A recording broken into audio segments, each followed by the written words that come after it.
ঈদ উল ফিতরের টানা ছুটি শেষে আবারও মহান স্বাধীনতা দিবস এবং সাপ্তাহিক ছুটি মিলিয়ে 3 দিনের অবকাশে সমুদ্র পাড়ে ভিড় জমিয়েছে হাজারো পর্যটক।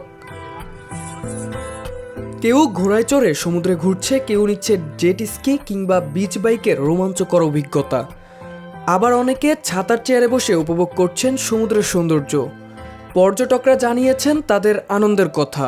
এত বড় সমুদ্র মানে এক দৃষ্টিতে দেখা, মানে এটাই আমার কাছে অনেক বিশাল ব্যাপার। আমার কাছে খুবই ভালো লাগে। আমি নারায়ণগঞ্জ থেকে এসেছি। এখন অনেক মানুষ হয়েছে, অনেক সবগুলো হোটেল বুক, মানে একেবারে খুব জমজমাট একটা ব্যাপার। দেখতে খুবই ভালো লাগছে, অনেক মানুষের মিলন মেলা এখানে। এখন পরিবারের সবারই ছুটির সময়, সবকিছু মিলে এখন একটা সময় আসছে ঘোরার, এই জন্য চলে আসলাম।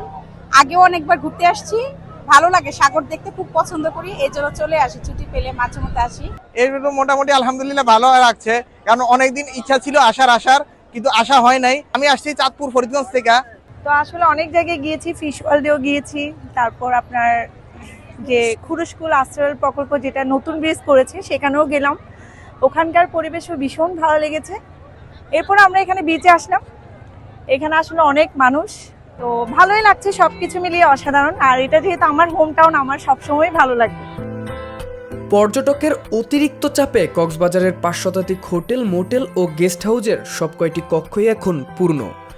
নিরাপত্তা নিশ্চিতে কাজ করছে ট্যুরিস্ট পুলিশ, জেলা প্রশাসন এবং লাইফ গার্ড সদস্যরা।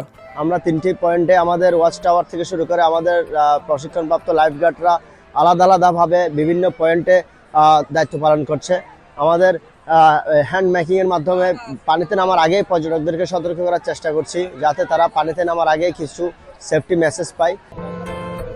হয়রানি রোধে প্রশাসনের পক্ষ থেকে নেওয়া হয়েছে কঠোর ব্যবস্থা। অভিযোগ পেলেই তাৎক্ষণিক আইনগত পদক্ষেপ নেওয়া হবে বলে জানিয়েছে জেলা প্রশাসন। তবে নিরাপত্তা ও সেবার মান নিশ্চিত করতে সংশ্লিষ্টদের আরও সতর্ক থাকার আহ্বান জানিয়েছে সচেতন মহল।